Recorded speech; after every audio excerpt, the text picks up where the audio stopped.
Alas 5 Jess na, 1 Western Visayas na. Alas 5 Jess na, 1 Western Visayas na.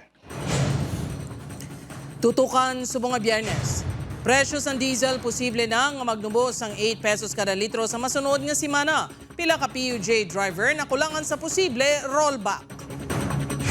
Pulis patay matapos gintiros ang lalaki nga target sa drug buy-bust operation sa Bacolod City. 17 anyos nga lalaki nga nagtuyo nga magpasulos ng shabu sa BJMP jail facility sa Aklan, arestado. Tricycle driver sa Bacolod City, ginpulian sa pote bangod wala naghatag sa balato sa nakuha nga ayuda. Kag heat index sa pila ka lugar sa Iloilo yara sa danger level sa sulod sang halos isa na kasimana.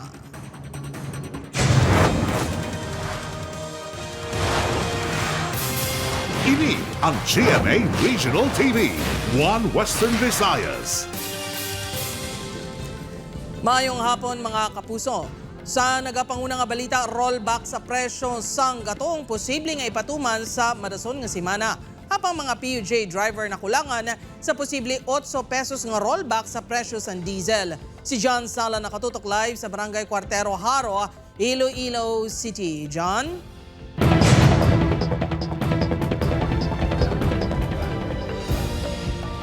Jert, dako nga bulig suno sa mga motorista nga mabuhinan ang presyo sang gatong. Apang kun ang mga PUV driver naman ang pamangkuton, kulang gid kuno ang ginapaabot nga rollback sa madason nga semana.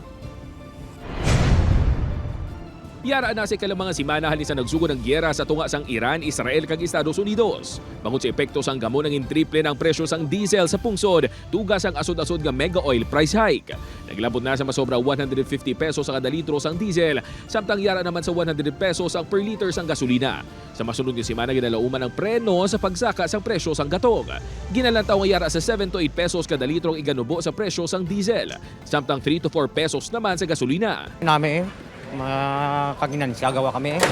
Apang kulang pa kuno ini suno sa pila ka mga driver para makamat-amat sila bangon sa epekto sang krisis sa gatong. Suno kay Freddy, kung jutay lang ang mabuhin sa presyo, pierde man gihapon sila sa pagbiyahe. Crudo balik sa 60 o 55 okay gawa. Pero Ulo-ulo lang. budlay gapon ta kason sir. Samtang inanunsyo man ni Presidente Ferdinand Marcos Jr. ka sa Abril 15, magasugod ang service contracting sa 50,000 ka mga PUV sa bugos nga pungsod. Magahatag ang gobyerno sang 40 to 100 pesos kada kilometro nga bayad sa driver, magluwas sa plete sa mga pasahero. Magabiyahe ang mga unit nga kontratahon sa gobyerno sa mga hindi peak hours. Agud masiguro nga may masakyan pa sa gihapon ang mga pasahero. Lahat ng sasali ay may GPS monitoring para naman matiyak na aktwal ang biyahe at maayos ang serbisyo. Patuloy ang biyahe, patuloy ang hanap buhay. Apang nagapang duwa-duwa dire ang pila ka mga transport cooperative. Suno sa chairman sa Western Visayas Transport Cooperative, dapat mapatuman sang maayong baydanay, ilabi na nga na-experiensyahan nila nga wala mabayran sa mga nagliligad nga service contracting. Kung pamangkot naton diri san o kag ano ilang nga mga patakaran kung ano ang pagbayaran na sa amon, ito basi mabtan kami ni siyam-siyam.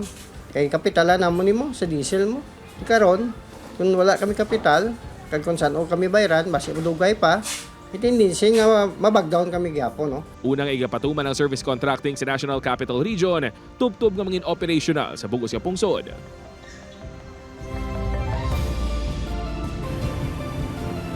Jert, isa pagid sa ginakakulbaan sa mga transport cooperative kaysang una, nangin kabahin man kuno sila sang service contracting sang gobyerno kag weekly ang baydanay. Apang sang first week lang kuno, nangin madasig ang pagbayad kag sa mga masunod nga semana, tubtob subong pila sa ila ang wala pa kuno mabaydan. Jert? Maramo gen yung salamat sa detalye, John Sala.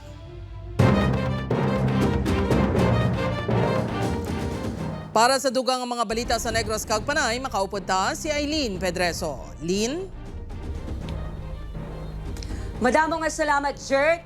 Pulis nga isa sa mga nag-operate sa drug buy-bust operation sa Bacolod City, patay sa gintiro sa subject. Yaring balita. Hindi mga recovery, kundi dugo ang nagalapta sa kilid sang Alihis Road sakop sa Barangay Singkang Airport sa drug buy-bust operation kagabi. Ini matapos gintiro sang nakapula nga subject nga si Ronilo 32 anyos ang isa sa mga pulis nga nag-operate nga si Police Master Sergeant Romulo Galvez Jr. Halin sa barangay Sumag, ginsundan sang kapulisan ang subject matapos nagsaylo sang lugar kundi himuon ang transaksyon suno sa Bacolod City Police. Ito nag-change ang venue sang suspect nato. Kasi nag-check-in sabi sa lodging house. Apang hinali nga nagabot sang 45 caliber pistol ang subject kag gintiro si Galvez sang hana na nga magbayranay kag maghatagay sang drug items. Naigo sa tuo nga pa ang biktima gindala sa ospital. Apang napatay bangod sa hypovolemic shock o kunawad-an sang supply sang dugo. Hindi kuno ini ang una nga tion nga nagbato sa operatiba ang sospek. Ang inay sa nga tawa binuturyos na based sa mga records niya. Include sa subag kay dokilala gito siya. Robbery kag ang pagpangawat. Then ang isa is amo to sa 9165 sa drugs man before. Then ang isa na sa nga last time gabato ni siya sa every time nga arestuhan yun siya. Hindi naman makapati ang himata sang biktima sa iya kamatayon sa tunga sang serbisyo. Pamamaton, nakaya ko lang. Walang gawin sa katama. Kaya lalagit kami. Para ako sabi sa kahiyo. Magapangatubang sa reklamo nga paglapas ng Republic Act 9165, illegal possession of firearms, kag murder ang suspect. Aileen Pedreso. 1 Western Visayas. Sa dugang nga balita, 17 anyos nga solterito na dakpan sa nagtuyo nga magpasulod sang suspected shabu sa BJMP facility sa Aklan. Shabu na sulod sa tangkong nga ihatag kuntani sa isa ka PDL. Si John Sala nakatutok. Ipanakot kuntani kuno sa sinigang ang tangkong gindulong sa BJMP facility sa barangay Nalook, Kalibo, Aklan. Apang ang tangkong nga dala sang 17 anyos nga lalaki nga nagbisita. May special ingredient nga na-recover ang mga personnel sang BJMP. Siyang nagsulod na sa jail facility ang suspect, golpeada na lang kuno na lang yung upod sini sakay sa motorsiklo. Butangan nagduda ang mga personnel. Siyang gininspeksyon na isa-isa ang mga dala sini, dito na nakitaan ang 3 grams ng suspected shabu nga nagabaloros ng 16,000 pesos. Ginsulod ini sa puno sang ginbugkos nga tangkong. What our jail officers did was actually check nila gid ang dala sang sa nga minor. And then they found out that inside the stock sang tangkong may mga elongated nga sachets of the alleged shabu, as well as some foils which was also elongated. Ihatag kuntani ang tangkong nga may kontrabando sa isa ka PDL nga napresuman bangod sa illegal nga droga. Yara na sa kustodiya sang Kalibo Police ang 17 anyos nga sospek. Ginaimbestigahan na sang BJMP ang PDL nga padalan kuntani isang utan sang sospek. If it can be established nga nag-drive or siya mismo ang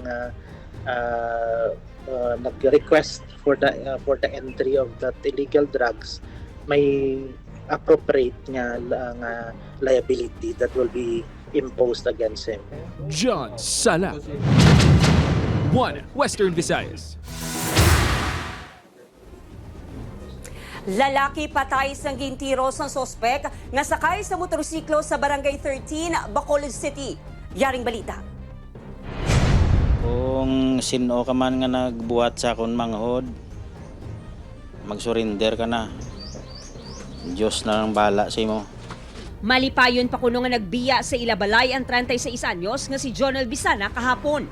Gani hindi mabato ni Jower nga amo na yadto ang ilaulhi nga pagkitanay sang manghod.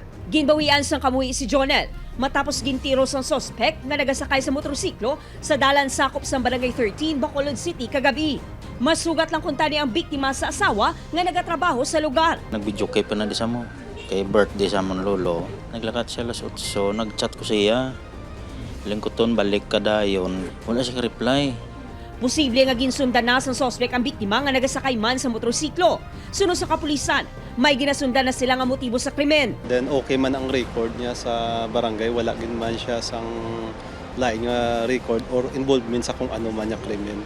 So daw personal ang away nila. Then may person of interest naman kita. Kuan gid sa ginbatayan sa sang iyang kontra. Apang wala man sang kaaway ang biktima suno sa iya iloy. Daw mabuang ko sa kasakit nila buot ginayang tingala gani ko yung wala na saya sing kontra. Nakaagom sa pila sa liog ang biktima gintunaan sa iya kamatayon. Wala na kuno nakita sa pila ka residente ang nawungsang sospek.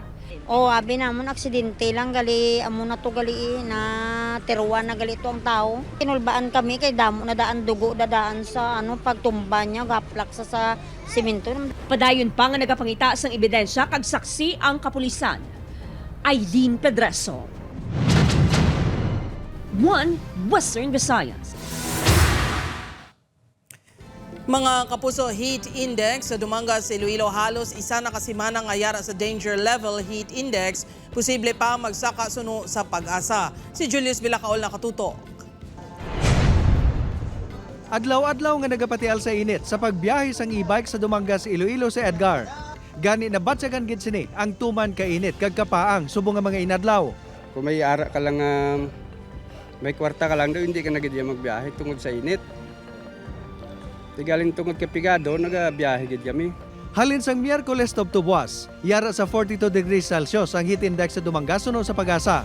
Ini ang yara sa kategorya sang danger level nga pwede magtugas ang heat stroke. Si Edgar ang nagabatcheck sang hypertension. Gani magluwas sa regular nga pag-inom sang maintenance nga bulong kag madamo nga tubig. Nagapahuway ini biyahe pagdangat sang alas 10 sa aga kag nagabalik naman pag alas 3 ang hapon. Ining mga construction worker nga naga-renovate sang isa ka balay sa Dumangas, naga-adjust man sang oras para makalikaw sa mga tion nga tuman ka init. Yung pagkita-kita kami sa mga luandong kag dre naman kami lubra. Ang tuman nga kapaang sa Dumangas ang tugas ang lokasyon sini nga malapit sa dagat. Suno sa pag-asa, posible pa magsaka tubtob sa 44 degrees Celsius ang heat index, hindi lang sa Dumangas, kundi pati man sa iban nga lugar sa Western Visayas, ilabi na gid sa mga urban area. Gamatamat na towards sa peak season naton which is mid-April up to May. So magapadayon pa na. Sa pihagsang tuman nga kainit, wala sang na-record nga heat-related illnesses ang Municipal Health Office ng Dumangas. Apang ang MDRRMO, padayon ang pahanumdom sa publiko. Sok-sok sila sang kalo, tukon mga light clothing, kag para nga at least sa ilang nga nabatsyagan.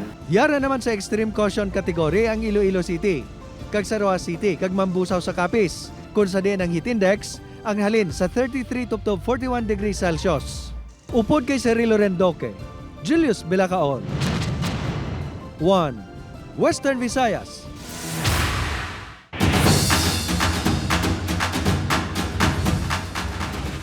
O mga kapuso nga kapiznon, bantayan ang inyong paborito nga kapuso stars nga magapakigbahin sa hangaway. Kaglin ay sang Capiz 2026. Sa April 16, 7 p.m. magapadulong sa Capiz si Martin Javier para maging host. Samtang magaserbe naman nga judge si Gazini Ganados. See you sa Capiz Gymnasium, Rojas City, Capiz, mga kapuso. Bantayan. Tricycle driver sa Bacolod City gimpulian sa pote bangod wala naghatag sang balato sa nakuha nga ayuda sa pagbalik sang 1 Western Visayas. Ini ang GMA Regional TV, 1 Western Visayas.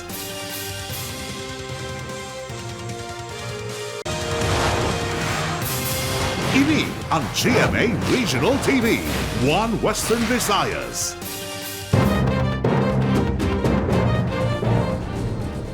Mga kapuso, 4 ang arestado sa drug buy-bust operation sa barangay Old Poblacion, Buenavista, Guimaras. Nakuha kanay alias Maria, alias Bebang, alias Mario kag alias Bebong ang suspected shabu nga naglabot sa 204,000 pesos. Na-recover naman sang kapulisan sa isa ka tricycle driver ang kinarton nga smuggled nga sigarilyo sa barangay 8 San Jose, Antique. Wala kuno sa ideya ang driver nga si alias Edwin nga smuggled nga sigarilyo ang unod sa mga karton. Ginsugo lang siya sa iya kilala nga magdulong sa mga karton nga may unod nga solar sa barangay San Fernando, San Jose, Antique. Wala pa matumod sang kapulisan ang balor sa nakumpispar nga sigarilyo. Balak natin, boy makarga ko parcel boy. Mula marambal lang na ako. Siyempre ako kapangita ko sir. Karga ko gini, tiga pangyadi.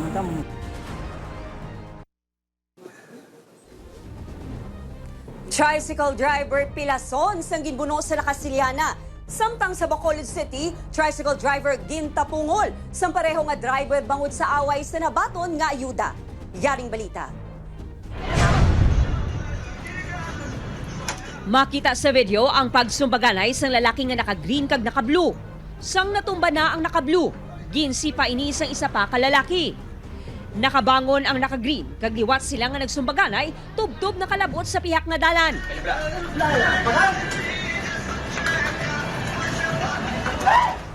Kuha ang video sa Barangay Villamonte, Bacolod City. Ang naka-green, amo si Rolly, 52 anyos, nakabaton kuno inisang fuel subsidy.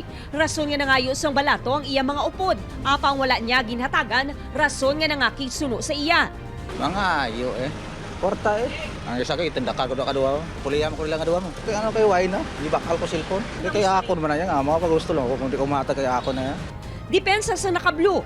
Nagbalos lang siya sa naka-green. Way man to pangayo. Dam way na pangayo niya. Hindi sa mag-istorya sang sakto mo. Mga jok-jok na la adlaw-adlaw daan kasi gina sila di jok-jok. Siya ang unang tapungol sa akon, nakalikaw ko muna Kunya nagbalos man ko Nakaagom sa pila sa butkon kag agtang si Rolly. Tolerate no sa kinagamo i-kuan gay di pangibabaw gid ang karinong kag kataway. Bilason, ang 37 anyos nga tricycle driver nga si Elias Nel matapos ginbuno sa Barangay Robles, La Casillana. Ginatudlo nga sospek ang iya mismo tiyo nga si Elias Lito, 65 anyos. Nagainom-inom ang biktima sang ginkatuan sa sospek kag ginbuno sa paa kay iban nga parte sang lawas. Away sa toda ang ginalantaw rason sang pagpamuno suno sa kapulisan. Padayon pa nga ginapangita ang sospek. Aileen Pedreso. 1 Western Visayas. Chief Tanod patay samtang 3 pilason sang ginpang buno samtang padulong sa baylihan sa Banwa, Sangkalino, Iloilo. Si John Sala nakatutok. Denon arrival sa ospital ang Chief Tanod yung ginkilala kay alias Cesar. Samtang pilaso naman ang 3 sinika mga pakaisa matapos ginpang pulihan buno sa Barangay Ipil, Kalinong, Iloilo pasado alas 10 kagabi. Mga pila sa lawas ang gitunan sa kamatayon sang Chief Tanod. Nakaaguman sa mga pila sa day alias Melvin, alias Darren kag alias UV. Suno sa hepe sang Kalinong Municipal Police Station plano kuntani sa magpalakaisa nga magkanto sa baylihan bangod fiesta sang barangay sang lambatan ng mga inis ang hindi magnubo 3 ka mga sospek kag ginpang buno. Ining lugar buwan man na madulobra wala sang street light. Tapos ginbantayan nila ini ang siyak na grupo nga nagaprato sa baylihan. Maghimata man ang mga sospek suno sa kapulisan. Isa sa mga sospek ang na-identify na nga si alias Nonoy nga nagapabilin pa nga at large. Daan nga hiligutanon kag kahulugbon ang ginasundan nga motibo sang kapulisan. Dati man nila wala nga guro nga kahiligutanon galing gadumot guro ng sa piyaka grupo mo na ginbantayan nila. Homicide kag frustrated homicide ang reklamo nga pag-atubangon sa mga sospek nga padayon pa nga ginapangita. John Sala. 1 Western Visayas. Duha ang patay kag duha ang pilason sa nakabunggo sa poste ang ambulansya nga may karga nga pasyente sa Barangay Recreo, Pontevedra, Negros Occidental. Sunod sa kapulisan, pakadto sa ospital ang ambulansya apang nagdiretso sa poste sang naglikaw sa ginasundan nga tricycle. Bangod sa impact, nag-awas ang ambulansya sa ambulansya ang driver nga si alias Stephen, pasyente nga si alias Dalia 60 anyos, alias Maria nga utos ng pasyente, kag alias Peter hinablos ng driver. Bangod sa impact ng pagkabunggo, nakaagom sa mga pila sa ulo kag lawas ang mga biktima apang ginbawian sang kabuhi si Dalia kag si Peter. Samtang ginbawian man sang kabuhi ang 51 anyos nga lalaki matapos makabunggo ang tricycle nga ginadala sini sa nasugatang aprobado nga salakyan sa barangay Polo, Banga, Aklan kahapon sang hapon. Ginadala sang 47 anyos nga lalaki nga taga Batan, Aklan ang salakyan. Base sa investigasyon sang kapulisan, nagsugatan ay sa kurbada nga dala ng tricycle kag salakyan. Ginapatihan nga nadulaan sang kontrol ang tricycle driver kag naglapaw sa lane. Nagaregluhanay naman ang mga himata sang biktima kag driver sang salakyan. Tumaob din yung tricycle as a result ng mabilis na impact. Ang driver ng tricycle, sir, nadala naman to sa ospital kaso sir, kinalaonan namatay. Mga kapuso na tigayon nga ma-rescue sa mga personnel sa Mandurriao Fire Substation ang isa ka magkal sa barangay Dungon si Mandurriao sa Damlaglang. Ang magkal ang ginapahayag nga nakasulod sa kurungan sa manok kag gintuko bini. Wala na makagwa ang magkal. Aga na sa nadiskubrihan sang tagiya. Nagalaba ang magkal sa ginabulubanta 5 katapak. Gilayon nga gin-turnover sa Urban Search and Rescue Unit ang magkal.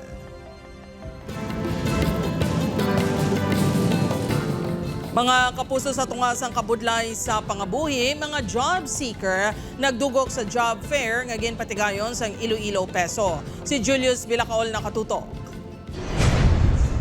Sa subong nga tion nga tuman kabudlay sa pangabuhi tungod sa krisis sa gatong, madamo ang nagapangita sa pamaagi nga maka-income kag makabulig sa pamilya. Gani gindugukan sa mga job seeker ang job fair sa Public Employment Service Office sa Iloilo Provincial Government. So of course makabulig kita sa mga Ilonggo nga nagapangita sang ubra kay tibalaan taman ang sitwasyon subong pigado ang pangabuhi. Ang aktibidad ang kabahin sa selebrasyon sa Semana sang Iloilo.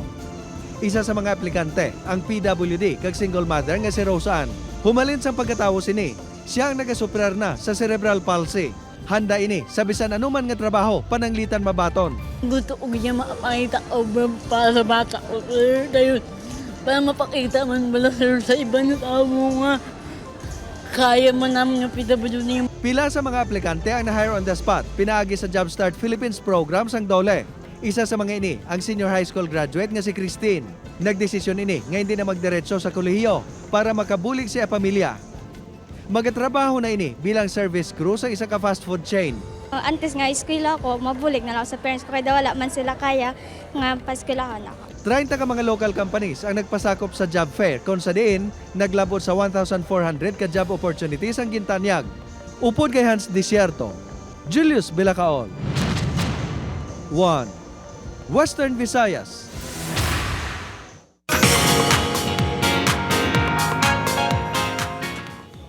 Mga kapuso, hatagan sa kabuhi ni Andrea Torres, kag Rafael Rosel ang isa naman kay istorya sa magpakailanman. Sa episode nga ang babae sa larawan, ipakita ni Jing nga karakter ni Andrea ang kabudlayan sang breadwinner para makabulig sa pamilya. Paano bala siya buligan ni Archie nga karakter ni Rafael sa ila pagkitanay sa Italy?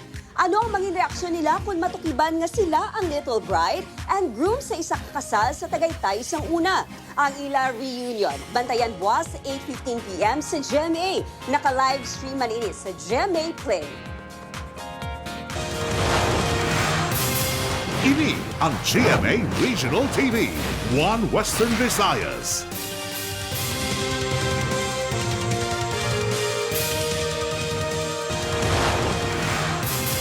Ini ang GMA Regional TV, One Western Visayas. Mga kapuso, naglabot na sa 7.6 million ang mga miyembro ng Philippine Health Insurance Corporation o PhilHealth sa Western Visayas kag Negros Occidental. 1.4 million ka miyembro ang narehistro sa Yaman ng Kalusugan Program o Yakap. Sa programa, mga miyembro ang ginahatagan sang oportunidad para sa libre nga konsultasyon, laboratorio kag bulong sa balor nga 20,000 pesos kada tuig.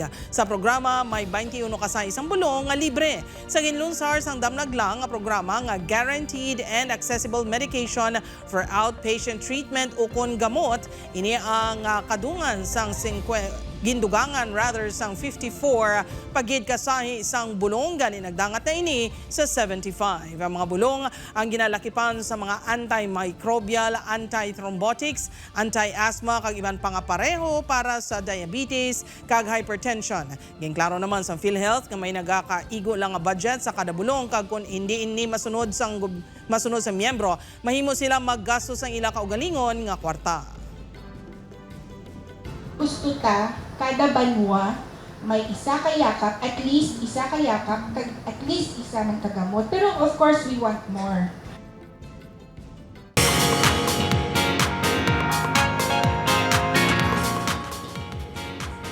Mga kapuso, ayari na mga dapat bantayan sa Encantadia Chronicles hangre.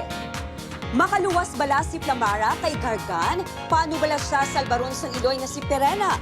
Bantayan sa Encantadia Chronicles hanggang 8:05 p.m. sa GMA Prime pagkatapos ng 24 oras. Samtang may mga matukiban nga bagong impormasyon si Joey, apang madakpan na bala ang pagpakuno-kuno nila ni Andrew, bantayan ina sa Never Say Die 8:55 p.m. sa GMA Prime.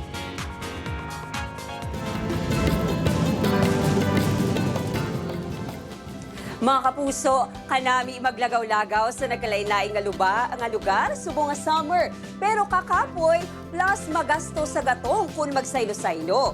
Pero sa Miagao, Iloilo, pwede gid nga mag-side trip pagkatapos ng 3 ka oras nga trekking sa Mount Tigbayog nga highest peak sa Banwa. Malabayan ang Sinuhutan Cave, matahom nga Rafflesia Garden, kag sa mga luyag magpaligo, pwede man maghapit sa Dilaan Falls nga napalibutan sa rock formations na perfect sa photo ops. Kapuso, lagaw ta sa Miagao.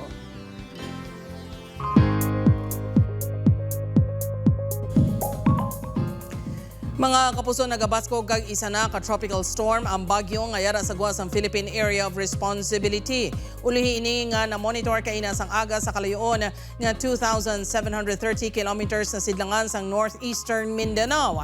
Pa south-southwest ang hulang sa kada sigon nga 10 kilometers per hour. Posible sa sunod nga semana mas magapalapit ukon masulod na sa par kag pagkatawgon nga bagyo Kaloy. Manubo pa man ang tsansa sini nga maglandfall ukon pag-igo sa pungsod. Pwede man nga may pagbago gani magbantay lang sa updates. Ridge sang high pressure area man sa gihapon ang nagaapekto sa northern kag central Luzon samtang easterlies naman sa iban pang lugar sa pungsod. Sa datos ng Metro Weather, may tsansa sang ulan sa Antique, Aklan, Iloilo kag Negros Island Region.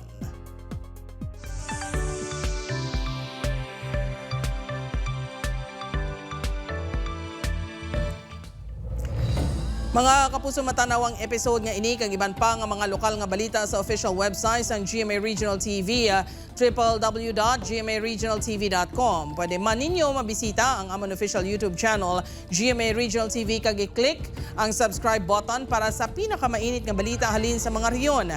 Kag mga kapuso, ang pinakadalag ko kag pinakauli nga balita sa Western Visayas kag Negros Occidental. Madamong salamat mga kapuso, pati na ang mga kapuso naton abroad. Ako si Gertrude Charlatan, kami ang GMA Regional TV 1 Western Visayas. Wala sang ginadampigan, wala sang ginaprotektahan, halin sadto, tubtub subong, matutuod nga serbisyo gidla.